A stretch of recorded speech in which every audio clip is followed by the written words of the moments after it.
नमस्कार, सर्वांचे कथालेखन मराठी स्टोरी या चॅनेलमध्ये स्वागत आहे. आज आपण पाहणार आहोत त्या कथेचं नाव आहे मालू आणि लेखक आहेत विनोद रोडगे. याआधी जर तुम्ही आमच्या चॅनेलला सबस्क्राईब नसेल केलं तर नक्की सबस्क्राईब करा. आता वळूया कथेकडे. परमेश्वर प्रत्येकावर नजर ठेवून असतो. प्रत्येकाची वेळ त्याने ठरवलेली असते. देवाला केलेल्या नवसाचे फळ जसे लगेच मिळत नाही, तसेच केलेल्या पापांची शिक्षासुद्धा तो लगेच देत नाही. पावसाचा जोर आज कमालीचा वाढला होता. 2 फुटापलीकडचे सुद्धा नीटसे दिसत नव्हते. सगळीकडे फक्त चिखलाचे साम्राज्य पसरले होते. पाखरे आपल्या चिमुकल्यांना पंखाखाली घेऊन अगदी चिडीचूप झाली होती. पाऊस आणि वारा यात घमसान युद्ध सुरू होते. आकाशात काळ्या ढगांनी आपली काळी चादर दूरपर्यंत पसरून अंथरली होती. त्यामुळे पावसाचे प्रमाण कळत नव्हते. पावसाचे टपोरे थेंब झाडांच्या पानावर पडून त्याचा मोठा आवाज करत होते. अशा पावसात 2 पावले वेगाने चिखल तुडवीत धावत होती आणि काही अंतरावर आणखी काही पावले म्हणजेच शिवा, जम्या, बाल्या, शिरपा त्याच्या मागावर होती. त्यांच्या हातात काठ्या होत्या तर समोर धावणारी व्यक्ती अगदी निशस्त्र होती. चिखलात 1-2 वेळा पडल्यामुळे त्याचे कपडे आणि अंग चांगलेच चिखलाने भरले होते. आज काहीही करून सदाचा मुर्दा पाडायचा विचार होता त्या चौघांचा. चौघेही अगदी निगरगट्ट, मटण, चिकन खाऊन फुगलेले, भरदार शरीर यष्टी, मात्र दारूमुळे पुरते वाया गेलेले. गावामध्ये सुद्धा दमदाटी करून लोकांकडून पैसे लुबाडत होते. पूर्ण गाव त्यांच्या या जाचाला वैतागला होता. पण कोणाकडे तक्रार करावी? ती होती सावकाराची माणसं. पोलिसही सावकाराला थोडे दबूनच राहत होते, कारण सावकाराची फार वरपर्यंत ओळख होती. आजही दारूची नशा अगदी रक्तात भिनली होती. त्यामुळे पावसाच्या माराचा, दगडधोंड्याचा, काट्याकुट्यांचा त्यांना कसलाच फरक पडत नव्हता. त्यांच्या डोक्यात फक्त सदा घुमत होता. आसनी डोळे सदाचं प्रेम पाहण्यासाठी आसुसलेले होते. धावता धावता सदा अचानक एका जागी थांबला आणि त्याने धाप टाकत मागे वळून पाहिले तर ते चौघे खूप जवळ आले होते. मात्र यावेळी सदा पळाला नाही, तर त्यांच्या डोळ्यात डोळे घालून बोलू लागला. इतक्यातच दमला तुम्ही? अजून तर तुम्हाला खूप पळायचं आहे. तिची वेळ झाली आहे यायची आता. असं बोलून सदा मोठमोठ्याने हसू लागला. ते चौघेही सदाला वेड लागले या आविर्भावात त्याच्याकडे पाहत होते. त्यांची सहज आसपास नजर टाकली तर ते जंगलाच्या अगदी मधोमध आले होते. ही जागा त्यांना ओळखीची वाटत होती. यापूर्वीही ते इथे आले होते, पण आज त्यांना इथे त्यांचं कर्म घेऊन आलं होतं. अचानक वाऱ्याचा जोरदार प्रवाह सुरू झाला. पावसाचे थेंब आता त्यांना जास्तच भयानक मार देऊ लागले. वाऱ्याच्या तडक्याने ते चौघे विखुरले गेले आणि सुरू झाला खरा खेळ. शिवा, सावकाराच्या मळ्यातला तरणा बांड, दष्टपुष्ट गडी, पिळदार मिशा, डोळ्यात एक झरप. आवाज करारी, पण आज तोही दारूच्या नशेत स्वतःची मर्दुंकी विसरून अगदी भेदरलेल्या बकरीसारखा आजूबाजूला पाहत होता. अचानक त्याच्या कानावर त्याच्या जोडीदाराची किंकाळी आणि घासत ओढत नेल्याचा आवाज येऊ लागला. त्या किंकाळीने शिवाने पटकन मागे वळून पाहिले तर पायापर्यंत लांब केस, गुडघ्यापर्यंत हात असलेली एक काळीभोर व्यक्ती जम्याला ओढून नेत होती. शिवाने तडक तिकडे धाव घेतली. आसनी जम्याचे पाय पकडून ओढू लागला. त्या काळ्याभोर व्यक्तीने मागे वळून शिवाकडे पाहिले आणि आपला रक्ताळलेला जबडा उघडला. तसे शिवाचे हातपाय आपोआप सुटले. त्यात जबड्यात टोकदार, तीक्ष्ण सुळे होती. जीभ अगदी सापासारखी वळवळत होती. डोळ्यांच्या जागी काळभोर अंधार. ती मनुष्य जमत नाही हे कळायला शिवाला वेळ नाही लागला. त्या पिशाच्याने आपल्या दुसऱ्या हाताने तोंडावरचं रक्त पुसलं तर त्या दुसऱ्या हातात बाल्याचे मुंडके होते. त्याची जीभ बाहेर लोंबकळत होती. डोळे फुटलेले होते. शिवाने बोंब ठोकत माघारी धाव घेतली. धावता धावता तो एका झाडाला जाऊन धडकला आणि खाली पडला. तसे त्याला झाडाच्या टोकदार शिरप्याचे प्रेत उलटे लटकलेले दिसले. त्याची अतडी बाहेर आलेली, पाय तुटून बाजूला पडलेले, डोळे मात्र सत्ताड उघडे. जणू मरण त्याने मरणापर्यंत अनुभवले होते. शिवा ते दृश्य पाहून बेभान होऊन पुन्हा धावू लागला. मात्र त्याला रस्ता नीटसा सापडत नव्हता. धावता धावता एका झाडाच्या खोडाला धडकून तो खाली कोसळला आणि भीतीने सरळ बेशुद्ध पडला. इकडे सदा एका झाडाच्या खोडावर बसला होता. आता धोधो कोसळणारा पाऊस बऱ्यापैकी ओसरला होता. सदा आपल्या जुन्या आठवणींचे गाठोडे उघडून त्यातली एक एक आठवण डोळ्यात कुरवाळत होता. अचानक झाडामागून एक हात त्याच्या डोळ्यांवर येऊन थांबला. पण यावेळी ते हात अगदी सुंदर होते. हातात मोजक्याच पण छान हिरव्या बांगड्या होत्या. त्यांचा खणखण आवाज ऐकून सदाची कळी खुलली. माझ्याशी कसली लपाछपी, असे म्हणत सदाने ते हात आपल्या हातात घेतला. मागे दडलेल्या व्यक्तीला समोर आणले. सदाने डोळे आसवांनी भरले होते. त्या व्यक्तीने त्याचे डोळे पुसले आणि ती सदाला म्हणाली, आता रडायची वेळ आपली नाही तर त्यांची आहे. पहाट झाली होती. सूर्याची कोवळी किरणे अलगद ढगांच्या फटीतून डोकावत पृथ्वीवर झेपावत होती. रात्रीच्या मुसळधार पावसाने राधापूर गाव चांगलं झोडपून निघालं होतं. रस्त्यावर मोठाली झाडे आडवी झाली होती. पानांचा खच सगळीकडे पसरला होता. पाण्याचे डबके ठिकठिकाणी साठले होते. त्यात बेडकं छान उसळ्या मारत होती. संपूर्ण सृष्टी अगदी ताजीतवानी झाली होती. पावसाच्या त्या भयान रूपाला घाबरून आपल्या घरट्यात चिडीचूप झालेल्या पक्ष्यांचा थवा आकाशात झेपावला होता. गावामध्ये तर याहून विचित्र परिस्थिती होती. काही घरांवरचे पत्रे उडून कुठे शेजारच्या अंगणात तर कुठे बाहेर रस्त्यावर पडले होते. काही लोक ते पत्रे घेऊन पुन्हा आपल्या घराची आणि संसाराची घडी बसवत होते. काही घरांच्या दारामध्ये चिखलाचा गाळ साचला होता. आया, बापडे, लहान मुलं तो गाळ उपसत होते. कोणी रात्रीच्या पावसाला शिव्या घालत होते तर कोणी डोळ्यात पाणी आणून आकाशाकडे हात जोडून उभे होते. गावच्या शेजारून वाहणारी नदी तुडुंब भरून वाहत होती. तिच्या पाण्याचा वेग इतका होता की त्याचा आवाज गावातही स्पष्ट ऐकू येत होता. गावातील काही लहान टाळकी ते पाण्याची आपापसात चर्चा करत होते. गावात कालीमातेचं पुरातन मंदिर होतं. गावात कोणालाच माहीत नव्हते हे मंदिर कोणी, कधी आणि का बांधले. मात्र हे जागृत देवस्थान आहे हे मात्र गावातील लहान पोरगासुद्धा सांगेल इतकी त्या मंदिराची ख्याती होती. देवीच्या उरसाच्या वेळी शेजारील 5-6 गावे जत्रेला येत होती. पावसाची रिपरिप थांबल्याने काही लोक आपली गुरेढोरे चरण्यासाठी, बाया माणसं पाणी भरण्यासाठी आणि लहान मुलं पाण्यात खेळण्यासाठी बाहेर पडली होती. गावाच्या बाहेर जंगल भाग होता. तिथेच आपली गुरे चरण्यासाठी काही लोक गेले होते. त्यात दामूसुद्धा होता. दामू हा 17-18 वर्षाचा मुलगा. सावकाराची गुरे चरून आणणे, त्यांना पाणी पाजणे, त्यांची निगा राखणे अशी कामे तो करत होता. सावकार त्या बदल्यात त्याला काही पैसे पगार म्हणून देत होता. दामूला सावकाराच्या वाड्यावर काम करायची अजिबात इच्छा नव्हती. मात्र घेतलेलं कर्ज फेडण्यासाठी तो मुकाट्याने सावकाराचा त्रास सहन करत होता. आजही तो जंगलात गुरे चारण्यासाठी आला होता. रोजचा मार्ग आणि भाग असल्याने त्याला जंगलाची कसलीच भीती नव्हती. इतरांपेक्षा तो जास्त आत जाऊन गुरे चारून आणत होता. आजसुद्धा तो असाच आत आला होता. गुरे एका भागात सोडून तो निवांत इकडे तिकडे पाहत एका खोडावर बसला होता. अचानक त्याच्या खांद्यावर झाडावरून काहीतरी पडले तसे त्याने वरती पाहिले आणि त्याचे डोळे बाहेर येण्याची वेळ आली होती. त्याला मोठ्याने ओरडायचं होतं पण घशातून आवाजच बाहेर येत नव्हता. थरथर करत तो उभा राहिला. डोळे मिटून एक जोरात बोंब त्याने ठोकली आणि वाऱ्याच्या वेगाने तो गावाकडे धावत सुटला. दामू वेड्यासारखा बेभान होऊन धावत होता आणि सारे गावकरी त्याच्याकडे पाहत त्याच्या मागे मागे धावले. सरकार, दामू मोठ्याने सावकाराला आवाज देत होता. दामू धावत जाऊन सरळ सावकाराच्या वाड्याच्या दारात कोसळला. वाड्यातील गडी बाहेर आले आणि त्यांनी पडलेल्या दामूला उचलून बसवले. दामूचे अंग घामाने भिजले होते. अंग थरथर कापत होते. अंगावरची घोंगडी केव्हाच जंगलात पडली होती. एका गड्याने लगबगीने पाणी आणून दिले. दामू घटघट ते पाणी प्यायला.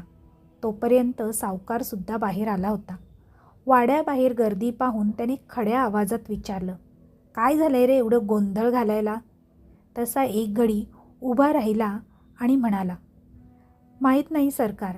हा दामू अचानक जोरात धावत आला आणि इथे येऊन जोरात कोसळला इथे. सावकार पुढे आला आणि पुन्हा त्याच आवाजात बोलू लागला, काय झालं रे दाम्या? सकाळी सकाळी भूत पाहून आल्यासारखा का अवतार केलायस? अशा खड्या आवाजात सावकाराने पुन्हा दामूला विचारले. दामूच्या तोंडून तर शब्द फुटत नव्हता. त्याने मोठ्या मुश्किलीने जंगलात जे पाहिलं ते सावकारापुढे कसंबसं कथन केलं. यापूर्वी दामू असा कधी वागला नाही. त्यामुळे सावकार स्वतः त्या जंगलात गेला. जंगलात दामूने त्यांना ती जागा दाखवली आणि स्वतः थोडं लांबच उभा राहिला. सावकार त्या जागेवर जाऊन उभा राहिला आणि वरती पाहिले तर झाडावर शिरप्याचे प्रेत उलटे लटकवलेले दिसले. सावकाराचे डोळे पांढरे फट्टक पडले. अचानक काय झाले माहीत नाही, पण ते प्रेत सरळ खाली कोसळले. सावकार झटकन मागे सरकला, मात्र उंचावरून प्रेत पडल्याने चिखल सावकाराच्या कपड्यावर पडला. सावकाराचा तो अवतार पाहून गर्दीत एक इसम मात्र मनातल्या मनात खुश होत होता. अरे, हा तर शिरप्या आहे. पण हा इथं काय करायला आलता आणि याची अशी हालत केली तरी कोणी? गर्दीतून एक इसम पुढे येऊन बोलू लागला. सावकार पुढचं ते दृश्य पाहून एकदम सुन्न झाला होता. त्याने काहीतरी आठवल्यासारखे केले आणि आपल्या एका गड्याच्या कानात काहीतरी सांगितले. तसा तो गडी आपल्यासोबत बाकीच्या गड्यांना घेऊन निघून गेला. सावकाराने शिरपाच्या प्रेताची तिथेच विल्हेवाट लावली आणि आल्या पावली माघारी गेला. तावातावात जंगलात येणारे सावकाराचे पाय जाताना मात्र चलबिचल झाले होते. एकवार त्याने त्या जागेकडे पाहिले आणि आपल्या मफलरने चेहऱ्यावरचा घाम पुसत वाड्याची वाट धरली. सावकाराचे गडी आता त्या जंगलात शिवा, बाल्या आणि जम्याच्या शोधात फिरत होते. एके ठिकाणी बाल्याचे शीर नसलेले धड पडले होते. अगदी छिन्न विछिन्न झाले होते. चिखलात माकून ते आणखीनच भयंकर दिसत होते. ते पाहून त्या गड्यांना उलटीच येऊ लागली. त्यांनी तिथून काढता पाय घेतला. अजून काहीसे फिरल्यावर त्यांना जम्याचे धड एका टोकदार लाकडात खुपसून ठेवलेले दिसले. अगदीच भयंकर नजारा होता तो. भीत आता सगळे शिवाला शोधू लागले. शिवाचीही अशीच काही अवस्था झाली असणार असा विचार त्या प्रत्येकाच्या मनात येत होता. एका ठिकाणी झाडाच्या खोडाच्या पलीकडे एक हात दुरून त्या गड्यांना दिसला तसे ते धावत धावत तिकडे गेले. चिखलात बरबटलेले कपडे आणि अंग, पालापाचोळा अंगभर पसरलेले, ठिकठिकाणी काट्याकुट्यांनी खरचटलेले अंग आणि आता त्यावर बसलेल्या माशा, यामुळे शिवा एखाद्या मुडद्यासारखा दिसत होता. मात्र खालीवर होणारे पोट, यामुळे तो जिवंत आहे हे पाहून सगळेजण जरा निश्चिंत झाले. त्यांनी शिवाच्या तोंडावर पाणी मारून त्याला उठवण्याचा प्रयत्न केला. भानावर येताच शिवा, नाही, मला मारू नको असं बडबडू लागला. त्या गड्यांना थोडा वेळ काही समजेना. त्यांनी मोठ्या मुश्किलीने त्या आडदांड शिवाला उचलून वाड्यावर आणले. मात्र तो काही बोलण्याच्या मनस्थितीत नव्हता. 4 दिवस शिवा ताप आणि थंडीने फणफणत होता.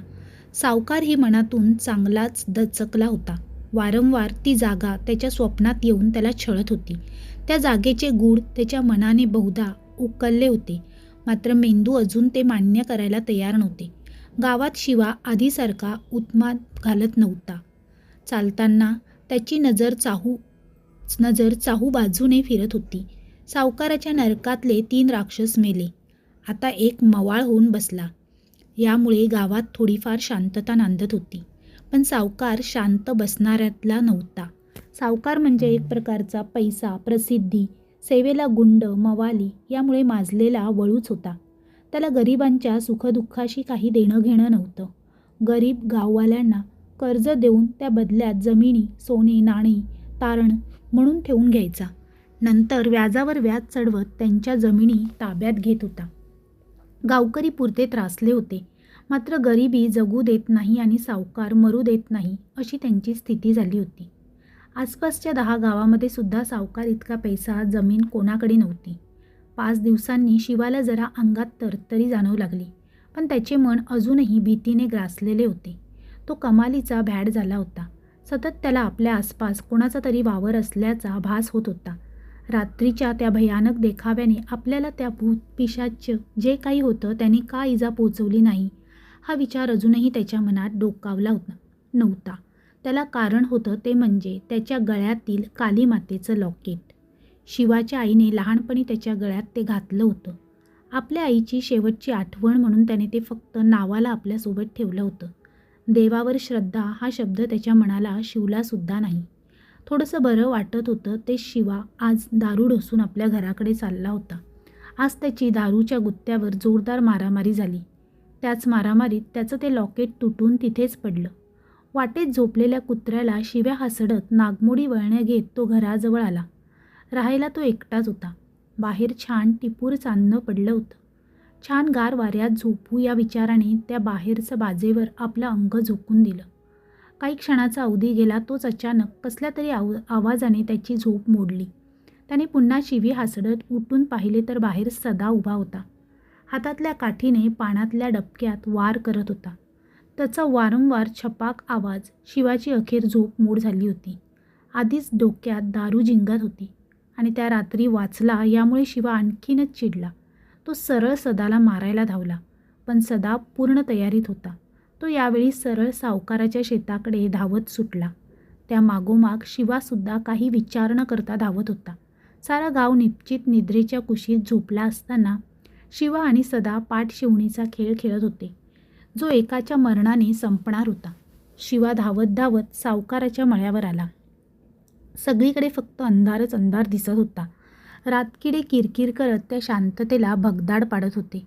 आपले डोळे थोडे किलकिले करून शिवाने संपूर्ण माळ्यावर नजर फिरवली. त्याची दारूची धुंदी आता बऱ्यापैकी उतरली होती. चेहऱ्यावरचा घाम पुसत पुसत त्याने अलगद मानेवर हात फिरवला आणि तो दचकला. त्याच्या गळ्यातलं देवीचं लॉकेट गायब होतं. देवावर श्रद्धा नसली तरी आता मात्र त्याला दरदरून घाम फुटला होता. पूर्ण माळ्यावर तो एकटाच आहे हे त्याला जाणवले. अचानक मळ्यावरच्या खोलीत त्याला उजेड दिसला. तसा मोठा आशेने शिवा त्या खोलीकडे गेला. जर खोलीत सदा लपून बसला असेल तर त्याचा तिथंच मुर्दा पाडायचा त्याचा विचार झाला होता. त्याने हळुवारपणे खोलीचे दार आत ढकलून पाहिले आणि त्याचे डोळे उघडेच राहिले. खोलीमध्ये एक स्त्री पाठमोरी बसली होती. बिनलग्नाचा शिवा या गोष्टीने थोडा चेकाळला होता. खूप दिवसानंतर कोणीतरी पाखरू आयतच तावडीत सापडले या आनंदात शिवाने म्हणजेच त्या खोलीत प्रवेश केला आणि हळूच आतून कडी लावली. बाहेर सोसाट्याचा वारा सुटला होता. दूरवर कुत्रा विव्हळत होता. मात्र वासनेच्या आहारी गेलेल्या शिवाचे कान बधीर झाले होते. त्याचं अंग भलतंच गरम झालं होतं. तो हळूहळू त्या स्त्रीकडे सरसावला. तिच्या अंगाला हात लावायला एक क्षणच राहिला होता की त्या स्त्रीने आपली मान जागेवरच गोल फिरवली. तसा हाडांचा कडकड आवाज आला. तिचा तो चेहरा पाहून शिवा जागेवर कोसळला. त्याची दारू आता पूर्णपणे उतरली होती. त्याच्या हृदयाची गती वाढली होती आणि हातपाय लटलट कापू लागले. नाही नाही, तू जिवंत असू शकत नाही. मला माफ कर मला, माझी चुकी झाली, शिवा म्हणत होता. शिवा अगदी रडकुंडीला येऊन आपल्या जीवाची भीक त्या स्त्रीकडे मागू लागला. आता त्या मानवी चेहऱ्याच्या जागी भयंकर चेहरा तयार झाला. त्याच्या डोक्यावर कोणीतरी वार केल्याच्या खुणा स्पष्ट दिसत होत्या. केस लांब, हाताची नखे टोकदार, तोंडातून बाहेर वळवळणारी लांब जीभ, उलटे पाय, शरीरावर किळसवाणी मांस आणि त्यातून येणारा दुर्गंध, किडे, हे सगळंच पाहून शिवा बधीर झाला होता. आज तुला तुझ्या पापातून मुक्त करायला आले मी म्हटलं होतं ना, मी परत येईन. एवढं बोलून त्या पिशाच्याने आपले सुळे शिवाच्या मानेत रुतवले आणि त्याचे मांस फाडून फेकून दिले. भली मोठी रक्ताची धार शिवाच्या मानेतून बाहेर पडली. शिवा जीवाच्या आकांताने ओरडू लागला. मात्र तो आवाज ऐकायला तिथे कोणी नव्हतं. नंतर त्या श्वापदाने शिवाचा एक हात एक पाय कडाकड मोडून टाकला. शिवा अक्षरशः मरणाचा धावा करू लागला. मात्र त्याला असं सहज नव्हतं मारायचं. सुमारे तासभर शिवाच्या हाडांच्या मोडण्याचा आणि त्याच्या ओरडण्याचा आवाज त्या खोलीत घुमत होता. अखेर शिवाची होणारी तडफड एकदाची थांबली. पत्रावळी रस्त्यावर फेकतात तसा शिवाचा छिन्न विच्छिन्न देह शेतात फेकून दिला. बुजगावून पडल्यासारखा शिवा शेतात मरून पडला होता. शिवा जिथे मरून पडला होता तिथल्या पुढच्याच बांधावर सदा बसला होता. अचानक त्याच्या कानावर पैंजणांचा आवाज आला. मात्र त्याचे लक्ष विचलित झाले नाही. बहुधा हा ओळखीचा आवाज होता. हळुवार पावले टाकत ती सदाच्या जवळ आली आणि तिने पुन्हा डोळ्यावर हात ठेवला. सदाच्या चेहऱ्यावर एक स्मित हास्य झळकले. त्याने तो गोरापाण हात पकडून तिला समोर उभे केले. नक्षत्रासारखा सुंदर चेहरा, घारे डोळे, गुलाबी ओठ, ओठांच्या खाली तीळ, सुबक नाक, गोरी गोमटी मालू. होय, मालूच, सदाची पत्नी मालू. आता वळूया काही महिन्यांपूर्वी काय घडले होते त्या कथेकडे. काही महिन्यांपूर्वी. आज सदाशिव फार खुशीत होता. का नसेल? इतकी वर्ष जिच्यासाठी जीवाचं रान करून कष्ट करीत होता ती मालू आज त्याच्या जीवनाची साथीदार होणार होती. सदाला मालू लहानपणापासून खूप आवडत होती. तिच्याच हातात आपल्या आयुष्याची दोर द्यायची हा त्याचा हट्ट होता. आईवडील, नातेवाईक असं कोणी नव्हतं त्याला. तरीही त्याने स्वतःला उभं केलं होतं. गावातले बरेचसे तरुण व्यसनांच्या आहारी गेले होते. मात्र मालूच्या प्रेमाने सदाला चांगलेच सावरले होते. सदाचं आपल्यावरचं प्रेम, तळमळ पाहून मालूही त्याच्यावर भाळली होती. मालूच्याही घरचे सदाचे आणि मालूचे नाते मान्य होते आणि त्यामुळे त्यांनी लवकरात लवकर त्यांचे लग्न करून देण्याचे ठरवले होते. आज सदाशिवचे घर छान फुलांनी, पानांनी नटले होते. अंगण शेणाने छान सारवून दारात सुबक अशी रांगोळी काढली होती. सनई वादक छान सूर लावत त्या वातावरणाला अजूनच आनंदी करत होते. हळूहळू गावातील लोकांची रेलचेल वाढू लागली. सदाशिव आज छान नटला होता. कपाळावर फुलांचे बाशिंग, अंगावर पांढरा सदरा, त्यावर लाल रंगाचे रेशमी उपरणे, धोतर. मालूसुद्धा आज कृष्णाच्या राधेसारखी सुंदर दिसत होती. अंगावर लाल हिरवा शालू, हातात हिरवा चुडा, गळ्यात सोन्याचे थोडेफार दागिने, कपाळावर फुलांचे बाशिंग, पायात छन छन वाजणारे पैंजण. सदाशिवला पैंजणांचा आवाज पुरेपूर ओळखीचा झाला होता. मालू मंडपात येताच त्याची नजर आपूस तिच्याकडे गेली आणि तो एकटक तिला पाहतच राहिला. त्याचे हृदय आता जोराने धडधड करू लागले. तो त्याच्या नशिबावर आज भलताच खुश झाला होता. पाहुणे मंडळींच्या उपस्थितीत दोघांचा लग्न सोहळा आनंदात पार पडला. दोघेही खूप आनंदात होते. मात्र त्या गावात एक नियम असा होता की देवाच्या पाया पडण्यापूर्वी सावकाराच्या वाड्यावर सावकाराच्या पाया पडायला जाणे. मालूला मात्र तो नियम पूर्वीपासून मान्य नव्हता. मात्र आईवडिलांनी समजूत घातल्यामुळे सदाशिव आणि मालू सावकाराच्या वाड्यावर गेले. सावकाराच्या वाड्याकडे पाहताच मालूच्या काळजात अगदी धस झाले. तिने पटकन सदाशिवचा हात पकडला. तसे सदाशिवने तिला धीर देत वाड्यात आतमध्ये नेले. मालू पहिल्यांदा त्या वाड्यात आली होती. सावकाराचे गडी त्यांच्याकडे पाहत होते. ते पाहून मालूला कसे तरीच वाटू लागले. त्यांच्या नजरा तिच्या अंगाला टोचू लागल्या होत्या. थोड्या आत गेल्यावर एका खुर्चीवर सावकार पायावर पाय टाकून अगदी ऐटीत बसला होता. त्याच्या मागे दोन्ही बाजूला शिवा आणि शिरपा हाताची घडी घालून उभे होते. सदाशिवने पुढे जाऊन सावकाराला वाकून नमस्कार केला. सावकार मालूला पाहून भलताच चेकळला होता. मात्र त्याने स्वतःला सावरले. मालूसारखी मुलगी आपल्या गावात आहे याची आपल्याला साधी कल्पनासुद्धा नसावी याची त्याला खंत आणि स्वतःचा रागसुद्धा येत होता. तो वखवकलेल्या नजरेने तिला पाहत होता. स्त्री जातीकडे ही एक अंतर्गत शक्ती असते, पुरुषाची नजर, स्पर्श परखण्याची. दोघांनी आता सावकाराला वाकून नमस्कार केला. तसे सावकाराने पटकन मालूला हाताला धरून उभे केले. सावकाराचा स्पर्श होताच मालूला खूप विचित्र अनुभव येऊ लागला. तिने कसेबसे स्वतःला त्याच्या तावडीतून सोडवले आणि सदाशिवच्या शेजारी जाऊन थांबली. दोघे पाया पडून आपल्या घरी निघून गेले. मात्र इकडे सावकाराचे मस्तक गरम झाले होते. त्याला मालूसारखी नजरेसमोर दिसू लागली. तिचा तो स्पर्श त्याला स्थिर बसू देत नव्हता. मात्र त्याने निवांत आणि शांत मनाने विचार करून तिला आपले सावज बनवण्याचा डाव रचला. आपल्या नव्या आयुष्याची सुरुवात करण्यात गुंग झालेल्या सदाशिव आणि मालूला आपल्या पुढ्यात काय वाढून ठेवले याची साधी पुसटशी कल्पनासुद्धा नव्हती. सदाशिव आणि मालूचा संसार छान फुलला होता. आईवडिलांच्या प्रेमाला वंचित राहिलेला सदा मालूच्या प्रेमात अखंड बुडाला होता. दिवसभर शेतात काम करणे आणि रात्री मालूच्या हातची गरम गरम भाकरी खाणे यात तो पूर्णपणे समाधानी होता. बाहेरची कोणतीच वाईट गोष्ट त्याच्या मनाला शिवली नव्हती. सदाशिवने लग्नासाठी आपली थोडी जमीन सावकाराकडे गहाण ठेवली होती आणि याच गोष्टीचा फायदा सावकाराने घेण्याचे ठरवले. त्याला आपल्या गड्याकरवी सदाशिवला वाड्यावर बोलावणे पाठवले. दिवसभराच्या कामाने थकलेला सदा संध्याकाळी वाड्यावर गेला. वाड्यात सावकार आपल्यासमोर एक लाल रंगाची मोठी वही उघडून बसला होता. ज्यात त्याने शेतकऱ्यांच्या जमिनीचा हिशोब लिहिला होता. सदा जाऊन सावकाराच्या पुढ्यात जमिनीवर जाऊन बसला. सदा, अरे तुला जमीन परत हवी का नको लेका?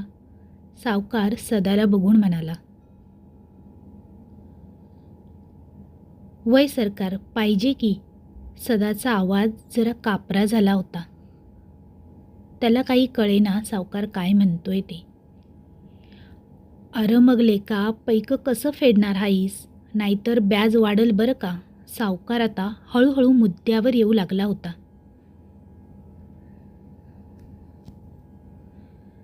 हे बघ सदा, माझ्याकडे एक उपाय आहे. तुला जर पटत असल तर बघ, सावकार त्याला म्हणाला. तसं सदाने मोठ्या आशेने सावकाराला विचारले, काय सावकार, काय उपाय आहे? हे बघ, तुझी बायली तसं बी घरीच असती. तिला वाड्यावर कामाला धाड, म्हणजे तुला तुझी जमीन लवकर भेटेल आणि मालकीन बाईला पण थोडी सोबत होईल.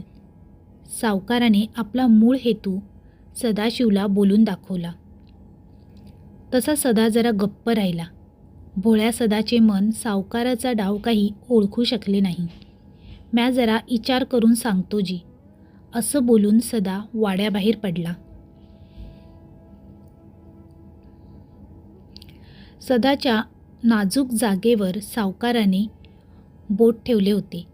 सावकाराच्या चेहऱ्यावर किंचित खुनशी हास्य पसरले होते. त्याने त्याचा डाव साधला होता. सदा आपला विचार करत करत घरी आला. मालू दारात बसून त्याची वाट पाहतच होती. दुरून सदा येताना दिसताच ती लगबगीने आत गेली आणि पाण्याचा तांब्या भरून आली. सदाचा चेहरा उतरला होता. तांब्यावर पाणी पिऊन सदा बाहेरच्या बाजेवर जाऊन बसला. तुम्ही आज एवढे शांत का हाजी? नवऱ्याच्या चेहऱ्यावरची काळजीची छटा पाहून मालूने त्याला विचारले. तसा सदाने वाड्यावर जे काही घडलं ते सविस्तर सर्व मालूला सांगितलं. हे ऐकून मालू एकदम गपगार झाली. तिला सावकाराची ती नजर त्याच्या अनुपस्थितीमध्ये देखील आता टोचू लागली होती. तिला माहीतच होतं की सावकाराची नजर कशी आहे ती. नाही बा, म्या त्या वाड्यावर कामाला जाणार नाही. तो सावकार मला काही चांगला वाटत नाही. मालूने आपल्या मनातली गोष्ट सदाला सांगितली. अगं पण वाड्यावर मालकीन बाय हायती की, तू कशाला घाबरतीस? सदा तिला धीर देत म्हणाला. तरीही मालूचे मन काही तयार होईना. मोठ्या मुश्किलीने सदाने तिला मनवले आणि ती तयार झाली. त्या रात्री मात्र मालूला नीट झोप लागली नाही. तिच्या डोळ्यासमोर तो वाडा आणि ते वखवकलेले डोळे सारखे फिरत होते.